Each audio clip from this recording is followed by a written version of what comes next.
Hello everybody, welcome to Betway's Waiter to Win. Being Wednesday, we're out Hollywood Bets Greyville, Durban, and it's a polytrack meeting over there. Darren Burrows did particularly well. Daryl Murray's off this week, but Darren Burrows did well in his comeback. He came back with a bit of a bang, striking the bipot and the PA, I think 5 and 6 times your money, or whatever the case may be, which was all good news. Glad to have him back in form, of course. Well, we'll start up with race number 2 on the card. That's where we would like to have a look at the bipots. Darren has worked one out for us. Seems like the first leg is going to go runners, not that easy a race. And the favourite at this moment in time is number 8 on the card, Baki Mali, who's trading at around 18 to 10. A second choice, number 7, Purple Powerhouse at 33 to 10. And then you got number 5, Drogarati, who's trading at 6 to 1. There is another 6 to 1 shot in there, and that's number 6, Trade War, who's at 6 to 1. Let me give you more, because there's another quoted at 7 to 1, and that's number 5, Brave Voyager at 7s, and then 8 to 1 about number 2, Brass Bell. So from a market perspective, I don't know. Maybe the top 2 are the strongest. They're both owned by the Hollywood guys, so it's interesting to see how that all is going to play out. It's a field of how many are going to end up running over here in this opening leg of the bipot. How many have we got? 8 of them. There no scratchings as far as we're aware yet. We did the show, or recorded the show on Wednesday at 10 o'clock this morning. Right, that means it's time now to hand over to our man who's in form after day one, Mr. Darren Burrows. Welcome back, Darren, and how does this card look to you? Thanks, Clyde. It's a very competitive card, but I found one in the last race. I like the Canamare runner quite a bit, but we'll get there later. Race 2. Now, at the start of the bipot, I've worked out quite a costly perm, but you can take a percentage because I really believe this bipot can pay good money.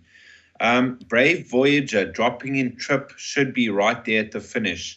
Trade War has a lot of ability. He lost his way a bit, but his last run was very encouraging, and I think he's going to run a cracker.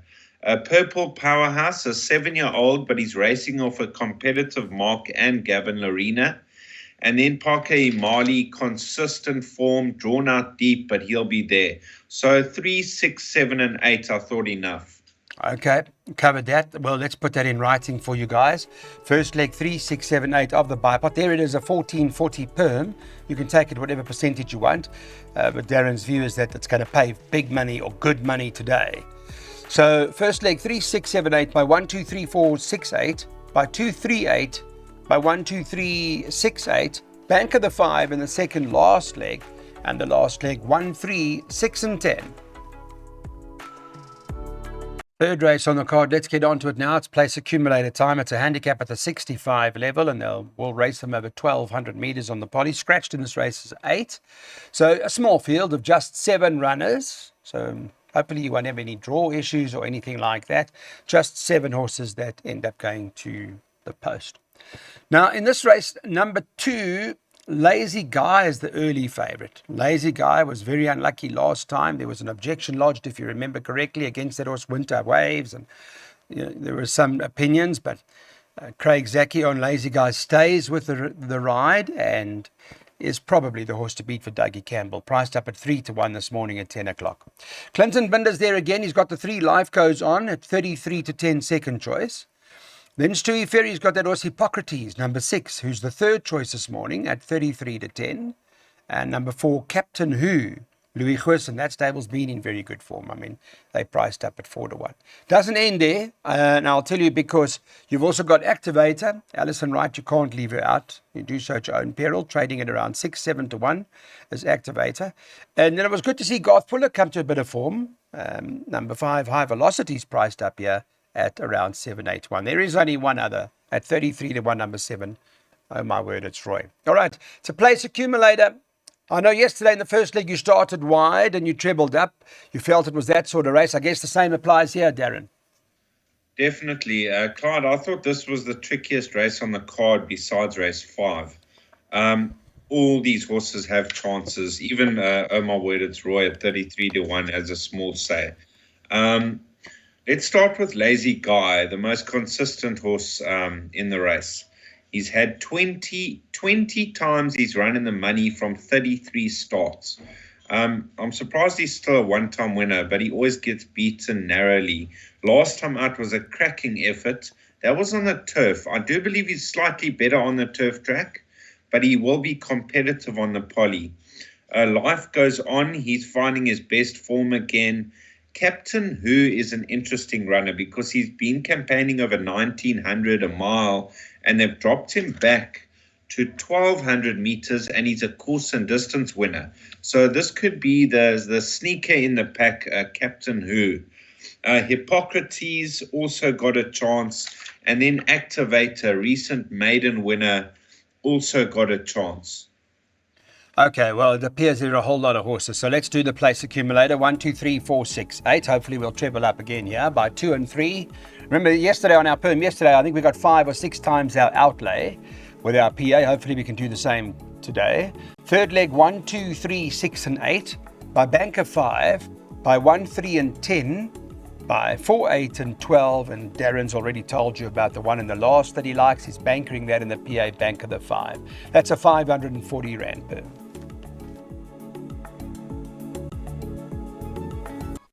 Here's a handicap in the race at the 98 level. It is over 1,200 meters on the poly. Daryl Marie is away. Darren Burrows is back in action and in good form on day one. Now, let's get straight into pick sixes. It's that time to have a look. First leg of the pick six is off at 13.40. Give you an idea, one of the Darren's horses that he's often liked is the favourite, number 3, Mr. Master Starter. Much better performance last time. One would have thought may have needed it, but didn't. And priced up 15-4, which I don't think is a bad price at all. 2, Proud Masters, the second choice at 4-1. Number 8, Black Egret. I wonder if that's not without another chance, Black Egret. That's priced up at 4-1. The form line, if I recall correctly, has already been franked there. And I mean, if I go back to that last start where it won, I know Fort Lauderdale came from there and won, so that form's pretty strong. What's the next choice after Black Egret? You got the 5, Tribute to You, who's priced up at 5-1. 4, Southern Skies is the next one at 6-1. And then they're bidding 10s and better about the others. There's also Louis Goossens Don Carrari, number 1, is priced up at 10-1. Dennis Bosch has got something in there. 9, Diane, whatever price that is now, 10s. And then it's double figures about the other in the race. Okay, so Mr. Burrows, pick 6 time. Tell us about Mr. Master Starter. And do you like Black Egret at all? Yes, I give them both chances. I thought Mr. Master Starter. Now, there's nothing between himself and Proud Master on collateral form. Last time out was a cracking effort to Waterbury Lane. And he loves the poly. He's got a good draw. He's going to go handy. Mr. Master Starter, my first choice. Now, Proud Master, he's a poly specialist. If you look at his course and distance record, it's very, very good. He's reeled off 3 wins in his last 4 starts. He's got the weight to carry, but he'll be right there at the finish. Now let's go down to Black Egret. He's got a handy galloping weight on his back. He's in good form, makes his poly debut. Let's see how he goes on the surface, but he's a massive runner. Tribute to You was a runaway winner last time out against a lot weaker. Let's see how he goes here. And Imposing, I gave an outside place chance. But Mr. Master Starter is my first choice. And the start of my place multiple, I thought Mr. Master Starter, don't shoot the barman into a win on I Surrender in the last. Okay, so maybe that's the play. I see Southern Skies is now with the Peter Muscat stable, so just keep that in the back of your mind for future reference. 2, 3, 5, 7, 8, the first leg of Darren's Big Six. By 1, 2, 3, 4, 5, 6, 7, 8. By 4, 5, 7. By 1, 3, 6, 10. By 4, 5, 6, 8, and 12. And the bankers at the back. We're all riding on that horse in the last race that Darren likes quite a lot. I Surrender, that horses. And yeah, that's for Dean Kannemeyer and Craig Zaki as the team.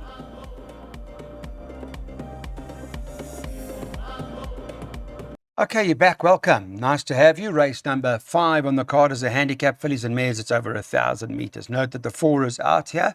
So there's 7 runners that are going to go on this dash and see how fast they go. So make a note of that. Just the 7 of them that line up. It's also a jackpot opportunity, and from a market perspective, they bet 28-10 about the favourite, who's the Paul Gatsby runner. Richard Fourie, the fisherman, was in great form the other day. He had 5 winners. So he is riding this favourite, number 3, Vision of Will, but he was riding it when we did the show at 10 o'clock on Wednesday.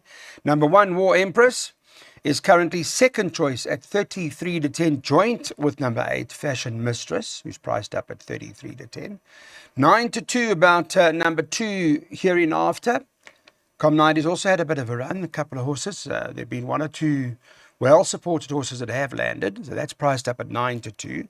And then Will of Me, number 6 on the card, is priced up at 7 to 1.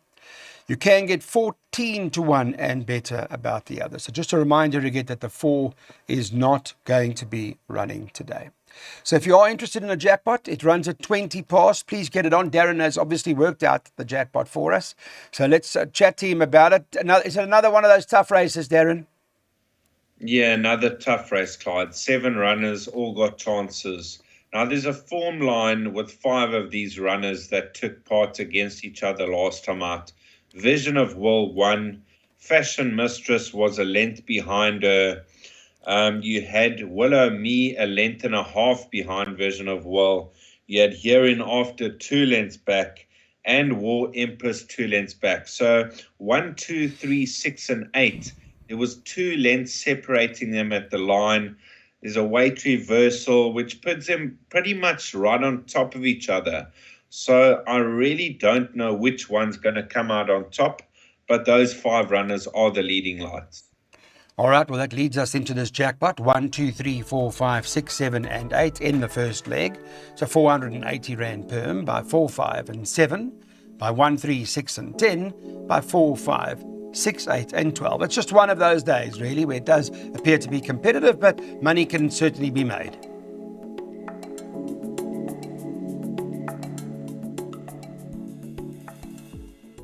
Race 6, a handicap at the 76 level. Welcome to Betway's Waiter to Win.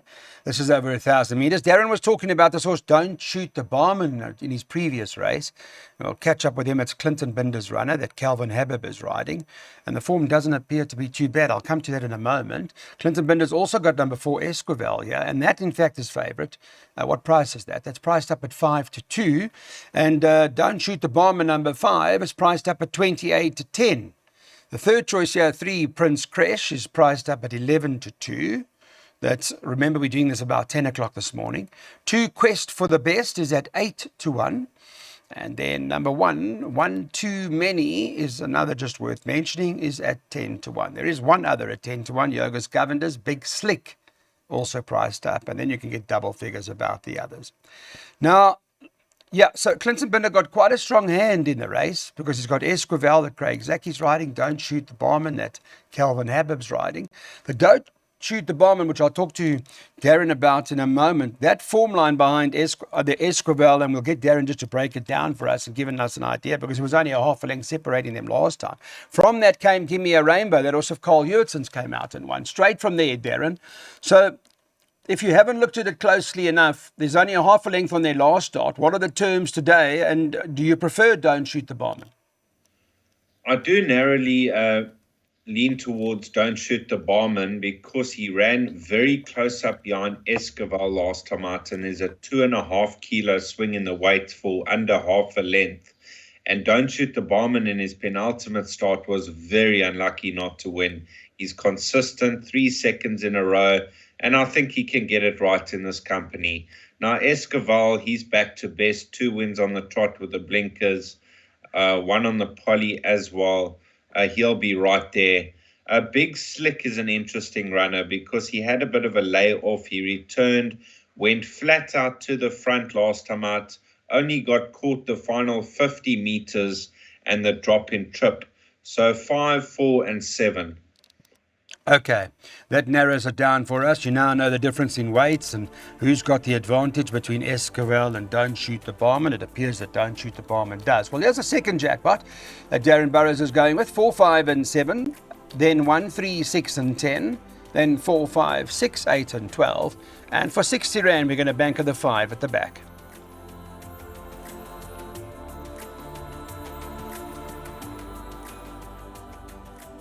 Welcome back, guys. Race number 7, there are a few scratchings here. This morning they scratched the 1 and the 3 that's not running. So take out Just for the Penny and number 3, Thunder Masala. That'll leave you with 9 of them that go to the gate. This is a handicap at the 65. They're going over 1,800 meters. Interesting, okay, that was probably Gravel turf on the weekend, if I recall correctly. Everything that went to the front won. So I suppose Polly might be a little different, I guess. Market-wise, let's see. Number 2, Fish Eagle, favourite at 15 or 16 to 10. That's the latest price. Number 10 on the card, Canisian Dele, is the second choice at 7 to 2. That's Gavin is riding that for Alison Wright. Number 6, Raven Sword, is priced up at 9 to 2 as the third choice. And then you've got number 11, Bally Magic, who's trading at 6 to 1. Then they've moved everything else out, really. They've gone 10 to 1 and better about the others. So what do we do in a race like this? I just want to have a look at the Fish Eagle form just to get an idea. There has been a winner from there because Mexican Pete, that horse Head Gardener, ran quite further back and came out and won. There haven't been too many more runners from Mexican Pete's form line. So I guess a horse like Fish Eagle would have a serious claim with the fishermen on board, Darren Burrows. Yeah, Clyde, the field's cut up a bit. The 2 horses I actually included here were the scratchings numbers 1 and 3. I thought it was between 1, 3, 6, and 10. Now I've narrowed it down to 6 and 10. So obviously we're going to get in the exotics, we're going to get the favourite Fish Eagle with the scratchings, but I didn't originally include him. I just thought there was stamina doubts. He's a Rafif out of a Canford Cliffs mare, and over a mile he seems to fade late. So yes, it's not a strong field. He can get involved, but I like Canisian Dele quite a lot. His last 3 runs have been on turf after a break. He was in need of those runs. I think he's going to strip a much fitter horse. He's back on the poly where he's won and run a couple of places. And I just get the feeling this is the right type of company off the right merit rating. So I like Canisian Dele. I thought originally I listed him as a place bet, but now I would say he's an each way bet in the race. Yeah. Raven Sword, another one to include as well. Okay. Well, Canisian Dele, that was the winner. Rodriguez came from there and won, hey? All right, so with the field being cut up like this, Darren's the 1 and the 3 are now out. He's going Canisian Dele. He now prefers it each way. It's got a brighter chance of winning. A little bit of a worry for him about Fish Eagle as to whether or not it stays 1,800 meters.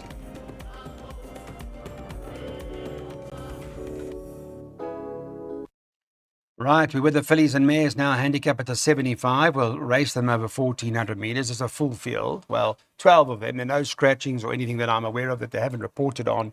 So that's the field. We expect all of them to be running this afternoon. Market-wise, what are they doing? Let's have a look. I'll pull it up for you guys now just to give you an idea. And top of it, it's 5 to 2 the field, by the way.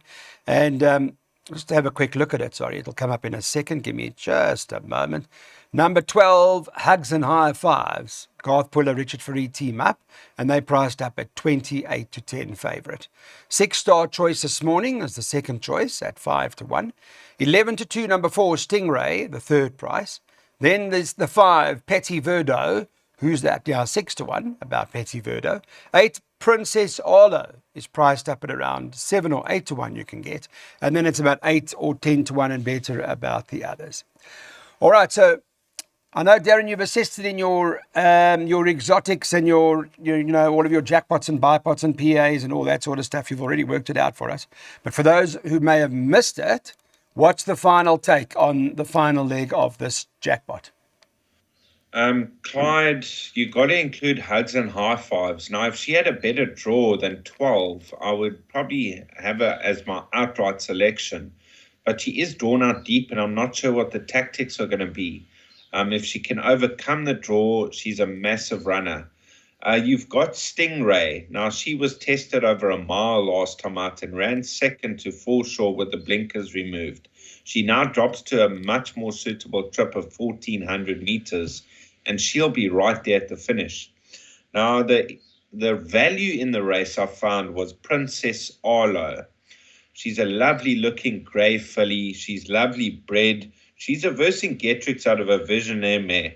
The furthest she's gone is 1,200 meters in her penultimate start, where she was a runaway winner. And last time out, she didn't get the cleanest of breaks, and she was on the back foot over 1,000 meters and couldn't get involved. So at a decent price, Princess Arlo with Gavin Larena, I thought the step up in trip, everything in her favor to run a much improved race. There are others to include as well. Okay. All right, so it could be a competitive race. Maquette came from there and won already, as we were talking about Princess Arlo. Okay, let's finalise. Exactas boxed we're going in this particular event. The 3 runners that we are focusing on in the 8th race, 4 Stingray, 8 on the card, Princess Arlo, and the 12 Hugs and High Fives. Our last race today, it's a handicap. Well, it's a maiden handicap, so make a note of that. Not just a maiden plate, it's a maiden handicap. I hope you guys are on social media. There's the X and WhatsApp number that you can get hold of us on.